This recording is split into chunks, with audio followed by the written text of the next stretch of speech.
The morning sun cast long shadows across the naval base as Lieutenant Sarah Chen adjusted her flight helmet for what would be her final test mission.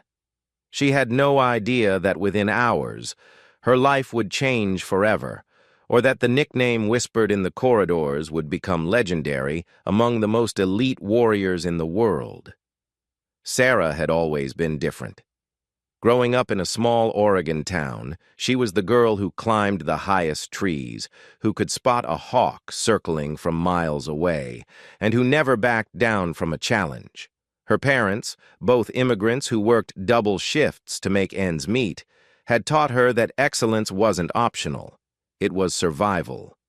At the Naval Academy, Sarah's exceptional eyesight and reflexes caught the attention of her instructors immediately. During flight training, she could identify targets that others missed entirely. Her vision was so sharp that medical tests had to be run twice to confirm the results. 20/10 vision was rare enough, but Sarah tested at 25, meaning she could see at 25 feet what most people could only see clearly at 20 feet. The pilots in her squadron started calling her Eagle Eye at first, but that changed during a particularly challenging training exercise over the Pacific. Sarah was flying reconnaissance when she spotted something that would save lives and earn her a new name. Commander Bradley Walsh was leading a formation of 6 FA-18 Super Hornets through a simulated combat scenario. The exercise was designed to test their ability to operate in hostile territory while avoiding enemy detection. What nobody knew was that a civilian fishing vessel had wandered into the training area, directly in the path of the incoming formation. The boat was small, barely visible against the vast ocean, and its radio wasn't working properly. The fisherman aboard had no idea he was about to become an accidental casualty in a military exercise. The formation was flying low and fast, communication protocols limiting their radio chatter to essential messages only. Sarah was flying parallel to the formation, her job to observe and report on their tactical decisions. Through her binoculars, she caught a glint of something that didn't belong. Most pilots would have dismissed it as sun reflection off the water, but Sarah's trained eye immediately recognized the distinctive shape of a small vessel. She had seconds to act. The formation was committed to their approach, and breaking radio silence could compromise the entire exercise. But if she didn't act, someone might die. "Falcon to lead," she transmitted, using the call sign that had just popped into her head. "Abort approach. Civilian vessel in target zone." Commander Walsh later said he had never heard such authority and certainty in a single radio call. Without hesitation, he ordered the formation to break off. When they circled back to investigate, they found the fishing boat exactly where Sarah had indicated, its owner completely unaware of how close he had come to disaster. That evening, in the ready room, Commander Walsh stood before the assembled pilots. "Today, Lieutenant Chen showed us what it means to have the eyes of a falcon," he announced. "From now on, that's what we'll call her, Falcon." The name stuck, but it was more than just recognition of her exceptional vision.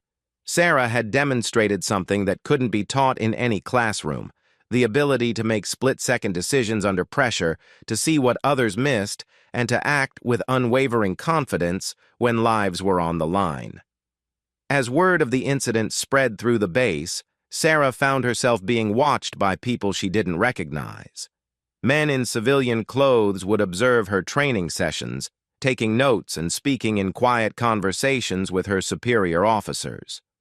She didn't know it then, but her actions had been noted by a very particular group of people who specialized in impossible missions. 3 months later, Sarah received orders that surprised everyone, including herself. Instead of being assigned to a carrier air wing as expected, she was being transferred to a classified program at Naval Air Station North Island in California. The orders were signed by someone she had never heard of, and when she asked her commanding officer about it, he simply said, "Falcon, some opportunities only come once. Don't waste this one." The flight to California gave Sarah time to think about how dramatically her life had changed. She had joined the Navy to fly, to serve her country, and to prove that a girl from a small Oregon town could succeed anywhere. But this new assignment felt different, more secretive, more important somehow. Naval Air Station North Island was unlike any base Sarah had ever seen. The security was tighter, the personnel more serious, and there was an undercurrent of intensity that she couldn't quite identify. Her new commanding officer, Captain Jennifer Morrison, was a woman with kind eyes and a reputation for excellence that preceded her everywhere she went.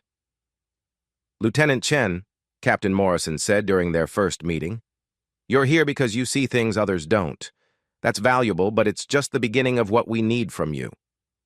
Sarah soon learned that she had been selected for a program that didn't officially exist.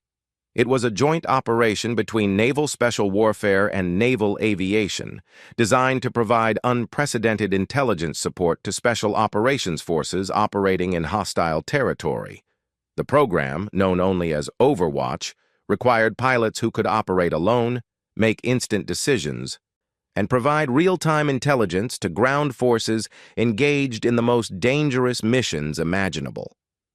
It was support that could mean the difference between mission success and catastrophic failure. Her training began immediately and was unlike anything she had experienced. Physical conditioning that pushed her body to its limits, survival training in environments that seemed designed to break her spirit, and intelligence analysis that required her to think like both a pilot and a spy. But the most challenging part was learning to work with the people she would be supporting, Navy SEALs.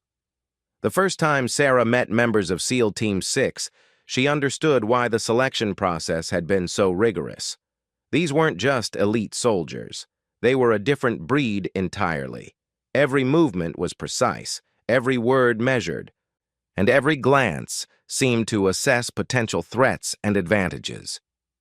Chief Petty Officer Marcus Rodriguez was her primary point of contact with the SEAL team.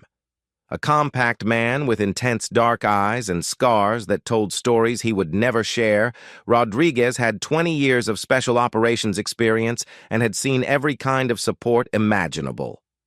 "So you're the new Falcon," he said during their first briefing. "We'll see what you're made of." The comment wasn't hostile, but it wasn't welcoming either. It was a simple statement of fact. Sarah would have to prove herself, just like everyone else who worked with the teams. Excellence wasn't assumed. It was demonstrated repeatedly under pressure when failure meant death. Her first mission came sooner than expected. Intelligence had identified a high-value target in a compound in Syria, and the window for action was closing rapidly. The mission required precise coordination between the SEAL team on the ground and air support that could provide real-time intelligence without being detected by enemy forces. Sarah would be flying a specially modified aircraft equipped with the most advanced surveillance equipment available. Her job was to be the eyes and ears for the team, to spot threats before they materialized, and to guide the SEALs safely to their objective and back out again. The briefing took place in a secure facility that looked like something from a science fiction movie. Maps, satellite images, and real-time intelligence feeds covered every surface. The mission planners had anticipated every possible scenario, but everyone in the room knew that plans rarely survived first contact with reality. "The target is here," the intelligence officer explained, pointing to a satellite image of a compound surrounded by high walls and guard towers. "Our asset will be the house on the northern side. Intelligence suggests he's being held on the second floor eastern room." Chief Rodriguez studied the images with the intensity of a man whose life depended on getting every detail right. "Guard rotations?" "Every 4 hours. Next rotation is at 0200 hours. "Falcon," Rodriguez turned to Sarah. "Your job is to keep us informed of any changes to that rotation, any additional personnel, and any vehicles approaching the compound. We go in fast and come out faster, but we need to know if the situation changes." Sarah nodded, feeling the weight of responsibility settling on her shoulders. This wasn't a training exercise.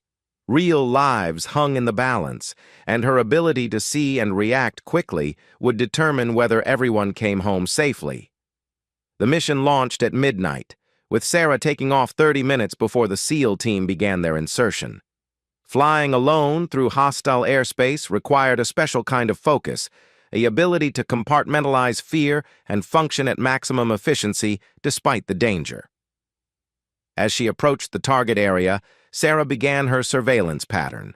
The compound appeared exactly as briefed, with guards visible in the towers and a single vehicle parked outside the main gate. Through her advanced optics, she could make out individual faces and assess the alertness level of the guards. "Overwatch to ground team," she transmitted using encrypted communications. "Target area quiet. Guard positions as briefed. You are clear to proceed." The SEAL team moved like ghosts through the desert landscape, their progress tracked by Sarah's infrared cameras. Watching professionals at this level was like witnessing art in motion. Every movement had purpose, every decision was instantaneous, and the coordination was perfect. But 15 minutes into the insertion, Sarah spotted something that wasn't supposed to be there. A convoy of 3 vehicles was approaching from the northeast, still several minutes away but moving directly toward the compound. Sarah's enhanced optics revealed armed men in military-style clothing, and the lead vehicle mounted what appeared to be a heavy machine gun. "Ground team, this is Overwatch," Sarah transmitted immediately. 3 vehicles approaching your position from the northeast. Armed personnel. ETA approximately 8 minutes. Chief Rodriguez's response was immediate and calm. "Copy, Overwatch. Can you identify the vehicles?" Sarah adjusted her sensors, zooming in on the approaching convoy. Years of intelligence training had taught her to quickly assess threats and identify key details that could impact mission planning. 2 pickup trucks and 1 larger transport vehicle. Count approximately 12 personnel total. Heavy weapons visible on lead vehicle. They're moving with purpose, not casual patrol. The situation had just become exponentially more complicated. The SEAL team was already committed to their approach, just minutes from reaching the compound walls. Aborting now would mean losing their best opportunity to rescue the hostage, but proceeding meant facing superior numbers with limited escape options. Rodriguez made the decision that defined his leadership style. "We continue. Overwatch, I need continuous updates on that convoy. Time to contact with compound?" Sarah performed rapid mental calculations based on the convoy's speed and distance. 6 minutes, 40 seconds to compound perimeter. The next few minutes tested every skill Sarah had developed during her intensive training. She had to simultaneously track the SEAL team's progress, monitor the compound for any changes in guard behavior, and provide precise updates on the approaching threat. Through her infrared sensors, she watched the SEAL team reach the compound walls. Their movement was so precise and coordinated that they seemed to flow over obstacles like water, each team member knowing exactly where others would be without needing to communicate. "Overwatch to ground team. Convoy now 4 minutes out. Guard in Northwest Tower appears more alert, possibly responding to radio traffic." "Copy. We're going over the wall now." Sarah's heart rate increased as she watched 6 figures disappear into the compound. She was their only lifeline now, the only person who could see the complete tactical picture and warn them of threats they couldn't possibly detect from ground level. The convoy continued its approach, and Sarah noticed something that changed everything. The lead vehicle had stopped, and someone was using what appeared to be a radio or satellite phone. She adjusted her sensors to maximum magnification and saw the caller pointing toward the compound. "Ground team, urgent," Sarah transmitted. "Convoy has stopped. Individual using communications equipment while pointing at your location. I believe they have been alerted to your presence." Rodriguez's voice remained steady despite the deteriorating situation. "How long before they reach us?" "If they continue at current speed, 3 minutes. But Chief, they know you're there." The mission had become a race against time. The SEAL team had to locate and extract the hostage before the convoy arrived and trap them inside the compound. Sarah's role had evolved from observer to tactical coordinator, and she found herself making decisions that would directly impact the team's survival. Ground team, I have movement inside the compound. Multiple personnel moving toward the northern building. Appears to be a response to something. We've located the asset, Rodriguez replied. 30 seconds to extraction. Sarah watched through her sensors as the convoy suddenly accelerated toward the compound. At the same time, guards were emerging from various buildings within the compound walls, weapons ready. The situation was collapsing rapidly. Chief, you've got armed personnel converging on your position from 3 directions. Convoy will reach the compound in 90 seconds. Copy. We're coming out hot. What happened next would be talked about in classified briefings for years to come. Sarah made a decision that went far beyond her assigned role as an observer and intelligence provider. She had been trained to stay hidden, to avoid detection, and to never compromise her position. But watching the SEAL team face overwhelming odds changed all of her priorities. Ground team, I'm going to create a distraction. Prepare to move on my mark. Before Rodriguez could object, Sarah had banked her aircraft into a steep dive toward the convoy. She wasn't armed with weapons, but she had something equally valuable: surprise and the psychological impact of a military aircraft appearing out of the darkness. Flying at extremely low altitude, Sarah buzzed the convoy at high speed. The sound of jet engines at close range was deafening, and her aircraft's electronic systems created interference that temporarily disrupted the convoy's communications. The effect was immediate and dramatic. The convoy vehicles scattered, their occupants diving for cover and assuming they were under air attack. Radio chatter within the compound became frantic as guards tried to understand if they were facing a larger assault. Now, Chief, northern wall, 30 meters from the corner. The SEAL team emerged from the compound, carrying their rescued asset, moving with the same fluid precision that had taken them inside. Sarah maintained her harassment of the convoy, making repeated low passes that kept them pinned down and unable to organize an effective response. Overwatch, you are compromising your position, Rodriguez transmitted as his team reached their extraction point. Negative, Chief. I've got you covered until you're clear. For the next 10 minutes, Sarah flew a deadly game of cat and mouse above the Syrian desert. The convoy had reformed and was attempting to pursue the SEAL team, while reinforcements from the compound joined the chase. Sarah's job was to delay and confuse the pursuit long enough for the team to reach their helicopter extraction point.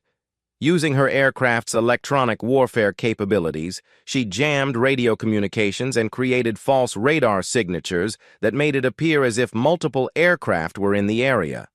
The enemy forces spent valuable time reacting to threats that didn't exist, while the real threat, 6 SEALs and their rescued asset, disappeared into the darkness. Ground team to Overwatch, Rodriguez finally transmitted. We are clear and en route to base. Thanks for the cover. Sarah's fuel was running low, and she had pushed her aircraft to its limits during the low-altitude maneuvers. But as she climbed to cruising altitude and set course for home, she felt a satisfaction that went beyond mission success. She had proven that her role was more than just observation. She was an integral part of the team. The debrief after the mission lasted for hours. Intelligence analysts wanted to understand every detail of the convoy's appearance and behavior. Mission planners wanted to know how Sarah had made her tactical decisions under pressure, and the SEAL team wanted to understand exactly what their new support asset was capable of. That was not part of your assigned mission profile, Captain Morrison observed during Sarah's individual debrief. No, ma'am, it wasn't, Sarah replied honestly. But the situation required adaptation. Chief Rodriguez says you probably saved his team's lives by creating that distraction. He also says you demonstrated tactical thinking that he's rarely seen from support personnel. Sarah wasn't sure if she was being praised or reprimanded. I saw an opportunity to help ensure mission success and took it. Captain Morrison smiled for the first time since Sarah had met her. Lieutenant, that's exactly what we hoped you would say. Your ability to see the complete picture and make independent decisions under pressure is precisely why you were selected for this program. Word of the mission spread quickly through the special operations community, but not in ways that Sarah expected. Instead of receiving formal recognition, she found that her reputation was growing through the informal networks that really mattered in the military. SEALs who had worked with her began requesting her specifically for their missions.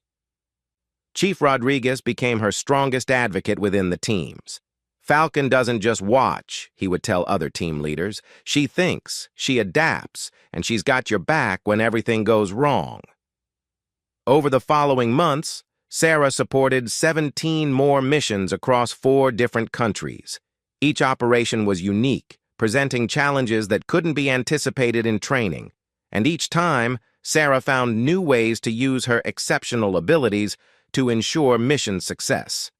There was the mission in Afghanistan where her ability to distinguish between thermal signatures saved a team from walking into an ambush.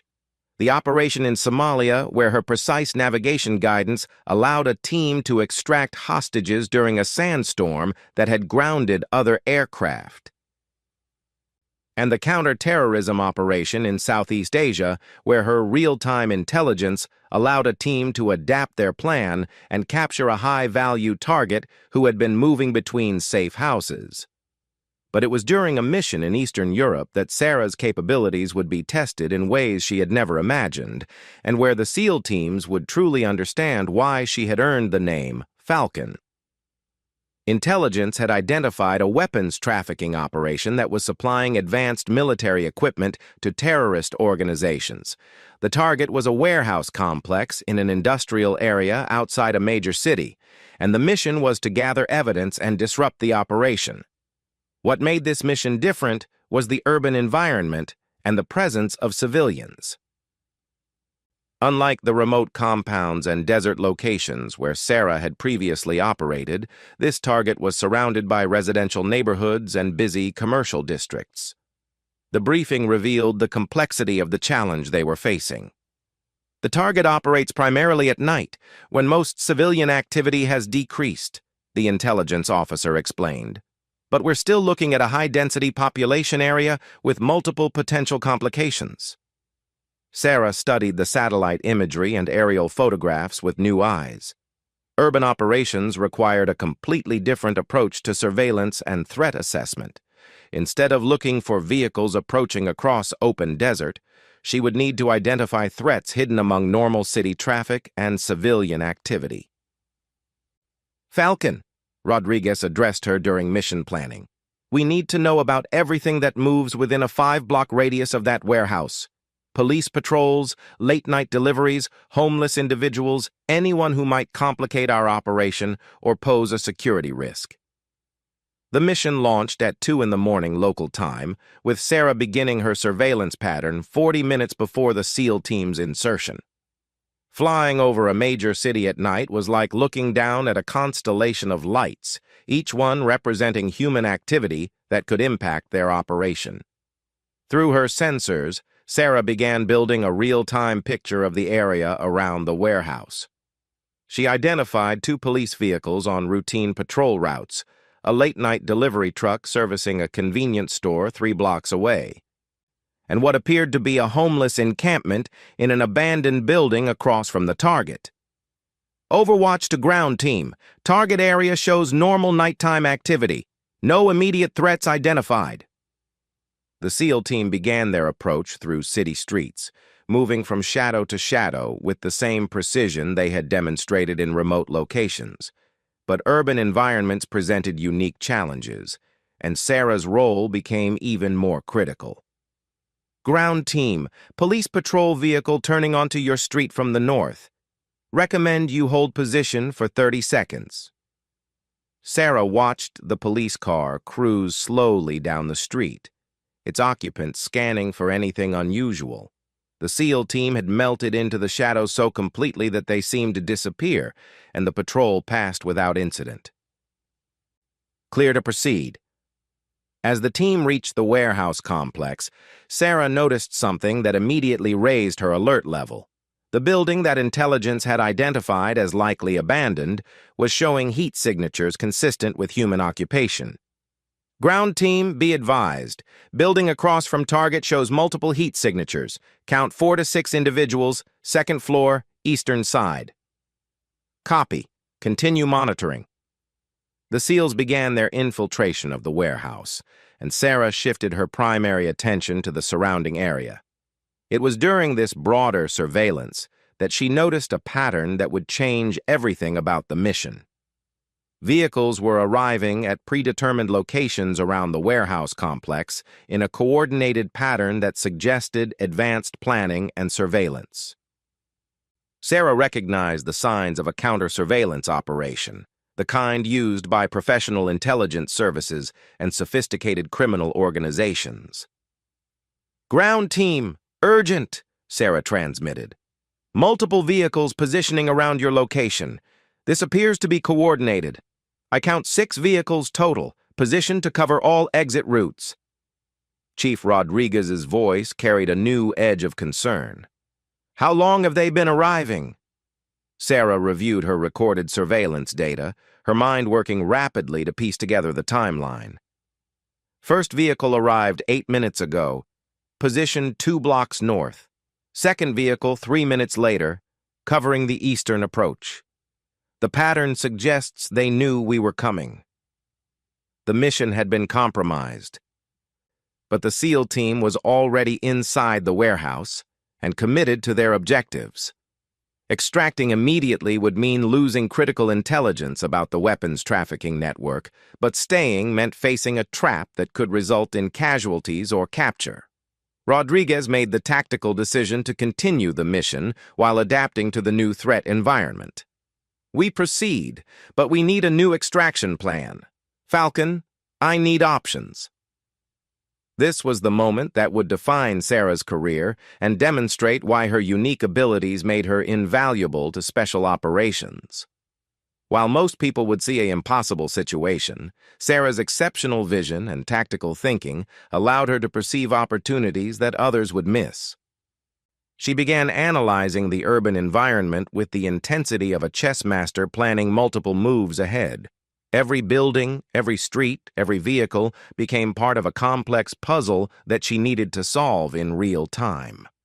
"Chief, the counter-surveillance team is positioned for a standard containment operation, but they're focused on vehicle traffic patterns. They haven't accounted for alternative extraction methods." "What are you thinking, Falcon?" Sarah had spotted something during her initial surveillance that most people would have dismissed as unimportant. 3 blocks from the warehouse, construction work on a high-rise building had created a flat staging area that could serve as an improvised helicopter landing zone. "Construction site, 3 blocks southwest of your position. Clear landing area, minimal civilian exposure, and it's outside the containment perimeter." "That's a long way to travel through hostile territory. Not if we create the right kind of distraction." What Sarah proposed next would push the limits of what was considered possible for a single pilot, providing support to a ground team. She would coordinate a complex deception operation while simultaneously guiding the SEAL team through an urban environment filled with threats.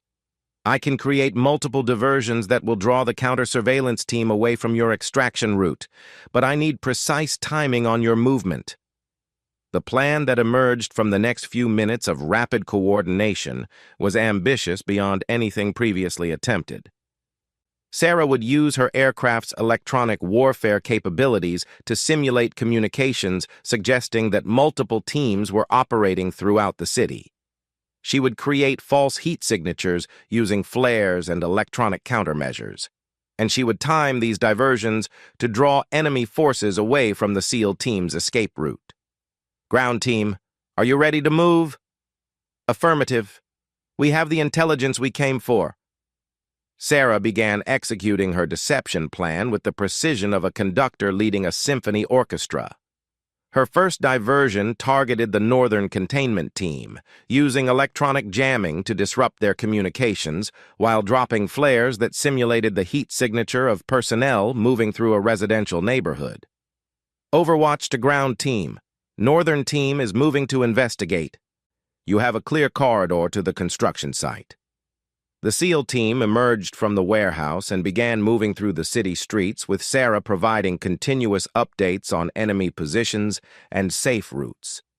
Her ability to track multiple moving targets while coordinating diversions required a level of multitasking that pushed her training to its limits. 3 vehicles converging on your previous position. They're realizing the northern heat signatures were false. How long until they figure out our actual position? Sarah's answer demonstrated the tactical intelligence that had made her legendary among the teams. Depends on how professional they are. If they're former military, maybe 5 minutes. If they're just well-equipped criminals, we have longer. As the SEAL team moved through the urban landscape, Sarah continued creating diversions that kept their pursuers off balance. She used her aircraft's radar to track every vehicle in the area, while simultaneously jamming enemy communications and creating false electronic signatures. The construction site appeared ahead of the SEAL team, just as Sarah detected new movement that changed everything about their extraction plan. Ground team, helicopter approaching from the southeast. Military aircraft, armed configuration. The counter-surveillance operation had been more sophisticated than anyone had anticipated. What they faced wasn't just a criminal organization with good security. It was a professional military unit with air support. Rodriguez's voice carried the calm determination that had earned him the respect of every operator he had ever worked with. Options? Falcon? Sarah's response would be remembered by everyone who heard it as the moment they truly understood why she had earned her reputation. I'm engaging the helicopter. Continue to extraction point. Before anyone could object, Sarah had pushed her aircraft into a steep climb toward the approaching enemy aircraft. What she was about to attempt had never been tried by a reconnaissance pilot in a lightly armed aircraft facing a military helicopter designed for combat. Sarah's aircraft wasn't built for air-to-air combat, but it had advantages that she intended to exploit. It was faster, more maneuverable at high altitude, and equipped with electronic warfare systems that could disrupt enemy targeting systems. The enemy helicopter pilot was clearly experienced and immediately recognized the threat that Sarah represented. What followed was an aerial duel above a major city that pushed both pilots to the limits of their skills and aircraft capabilities. Sarah used her superior speed to maintain distance, while her electronic warfare systems degraded the helicopter's targeting capabilities. Every time the enemy pilot attempted to lock onto her aircraft, her countermeasures created false returns and electronic noise that disrupted his weapons systems. Overwatch, you need to disengage, Rodriguez transmitted from the ground. We're at the extraction point. Negative. This guy will hunt down your extraction helicopter if I don't neutralize him. The aerial combat continued for what felt like hours, but was actually less than 3 minutes. Sarah's tactics were unconventional but effective. Instead of trying to destroy the enemy aircraft, she was systematically degrading its ability to function as a weapon. Her final gambit was inspired by the Falcon that had given her the nickname. Instead of continuing to run from the helicopter, she suddenly reversed course and dove directly toward it at maximum speed. The helicopter pilot, expecting Sarah to continue evading, was caught completely off guard by her aggressive maneuver. As Sarah's aircraft screamed past at close range, her electronic warfare systems delivered a concentrated burst of interference that temporarily blinded the helicopter's sensors and damaged its navigation systems. Ground team, enemy air asset is neutralized. Your extraction helicopter is clear to approach. The helicopter pilot, flying blind with damaged systems, was forced to make an emergency landing in an open area outside the city. Sarah had effectively removed him from the battle without firing a shot. As the SEAL team's extraction helicopter arrived at the construction site and the team climbed aboard, Sarah maintained Overwatch to ensure they departed safely. It wasn't until their aircraft was clear of the city and en route to base that she finally allowed herself to relax. The debrief after this mission was unlike any that Sarah had ever experienced. Representatives from Naval Special Warfare Command, Naval Aviation, and even senior officials from other government agencies wanted to understand exactly what had happened over that city. Lieutenant Chen, Admiral Rebecca Martinez, Commander of Naval Special Warfare Command, began the formal session. What you accomplished during this mission represents a new paradigm in special operations support. The investigation that followed revealed that the weapons trafficking operation had been backed by a hostile foreign intelligence service, and the counter-surveillance operation had been conducted by military contractors with extensive special operations experience. Sarah had not just supported a successful mission, she had prevented an international incident. Chief Rodriguez's after-action report became required reading at the Naval War College. Falcon demonstrated the ability to adapt her tactics in real time, coordinate complex operations under extreme pressure, and make tactical decisions that saved American lives, he wrote. Her combination of exceptional vision, tactical intelligence, and aggressive initiative represents the future of special operations support. But the true measure of Sarah's impact came from the requests that began arriving at Captain Morrison's office. SEAL teams, Delta Force operators, Marine Raiders, and other special operations units all wanted to work with the pilot they called Falcon. "You've become something of a legend," Captain Morrison told Sarah during their quarterly review. "The teams trust you in ways they've never trusted support personnel before." Sarah's response reflected the humility that had kept her grounded despite her growing reputation. "I just do what needs to be done to bring everyone home safely." Over the next 2 years, Sarah would support 43 more missions across 6 continents. She would prevent an international hostage situation in Africa, provide critical intelligence that disrupted a nuclear smuggling operation in Asia, and coordinate a rescue operation that saved the lives of captured American intelligence officers. Each mission added to her legend, but Sarah never forgot the lesson that had started her journey.